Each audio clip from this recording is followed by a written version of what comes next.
बालाघाट में national Herald case में कांग्रेस का विरोध, विधायकों ने कहा केंद्र विपक्ष की आवाज दबाने की कोशिश कर रही। बालाघाट में बुधवार को हनुमान चौक स्थित गांधी प्रतिमा के पास नेशनल हेराल्ड केस के खिलाफ कांग्रेसियों ने विरोध प्रदर्शन किया है। इस मामले में प्रवर्तन निदेशालय ने बीते मंगलवार को कोर्ट में पहली चार्जशीट दाखिल की। इसमें सोनिया गांधी, राहुल गांधी, सैम पित्रोदा और सुमन दुबे के नाम भी शामिल हैं। प्रदर्शन में कांग्रेस विधायक संजय उइके, मधु भगत, अनुभा मुंजारे, विवेक पटेल और पूर्व विधायक हीना कावरे समेत कई वरिष्ठ नेता शामिल हुए। इस दौरान शहर कांग्रेस अध्यक्ष श्याम पंजवानी और महिला कांग्रेस अध्यक्ष लक्ष्मी वाघड़े भी मौजूद रहीं। विधायक संजय उइके ने कहा गांधी परिवार ने नेशनल हेराल्ड से कोई लाभ नहीं लिया है।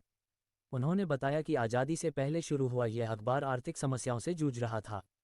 यंग इंडिया प्राइवेट लिमिटेड ने इसे लोन देकर मदद की थी।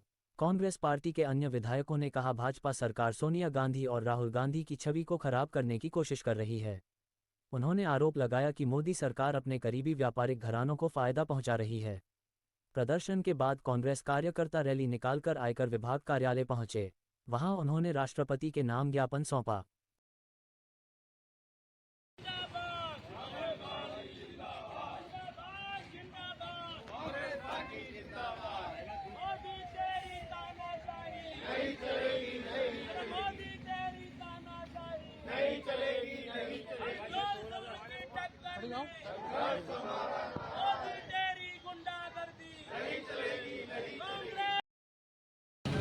आज जिस तरह से भारतीय जनता पार्टी की सरकार द्वारा कांग्रेस के नेताओं को, विपक्ष के नेताओं को निशाना बनाया जा रहा है, प्रवर्तन निदेशालय, मंत्रालय हो, सीबीआई हो, उनके माध्यम से जो तंत्र है, प्रशासनिक तंत्र है, उसका दुरुपयोग करके विपक्षी आवाज को दबाने का काम किया जा रहा है। जिस तरह से आज कांग्रेस की नेता श्रीमती सोनिया गांधी जी, कांग्रेस के नेता सम्मानित राहुल गांधी जी के खिलाफ नेशनल हेराल्ड मामले में आरोप पत्र दाखिल किया गया है कि उन्होंने लाभ लिया और फायदा लिया, जबकि उन्होंने किसी प्रकार का कोई लाभ नहीं लिया। यंग इंडिया कंपनी जिसमें उनका शेयर है वो केवल नो प्रॉफिट और नो लॉस कंपनी है, तो किसी लाभ को लेने का सवाल ही नहीं उठता है। उन्होंने केवल इतना किया कि एक नेशनल हेराल्ड जो आज़ादी के पहले का समाचार पत्र है, जिसको उन्होंने लोन के रूप में यंग इंडिया कंपनी ने दिया, इसी बात को लेकर आज हमारे नेताओं के खिलाफ जो मामला दर्ज किया गया है, कहीं ना कहीं लोकतांत्रिक मूल्यों का हनन है और एक घटिया स्वरूप लोकतंत्र का आज सरकार द्वारा दिखाया गया है। जिस तरह से भारतीय जनता पार्टी की सरकार दुर्भावना से हमारे नेताओं पर कार्य कर रही है, नेशनल हेराल्ड की संपत्ति को मनमानी से जब्त कर रही है और हमारे जो नेता वरिष्ठ नेता उनके खिलाफ आरोप लगाए कर रही है, दुर्भावना के रूप में सत्ता का दुरुपयोग कर रही है। सरकार अपनी मनमानी खत्म करे, सत्ता का दुरुपयोग न करे, लोकतंत्र की हत्या न करे, निष्पक्ष जांच हो और सत्ता का दुरुपयोग निष्पक्ष जांच हो। जिस तरह से हमारी केंद्र की भारतीय जनता पार्टी की नरेंद्र मोदी जी की सरकार लगातार विपक्ष को कुचलने का काम कर रही है। विपक्ष में बैठे हुए जो नेता हैं वो सरकार की मनमानी के खिलाफ जब भी आवाज उठाते हैं उन पर फर्जी मामले बनाए जाते हैं, उनकी संपत्तियों की जांच करवाई जाती है और उनको किसी न किसी तरह से अपमानित किया जा रहा है। इसी तरह का एक बहुत गंभीर मामला सामने आया है।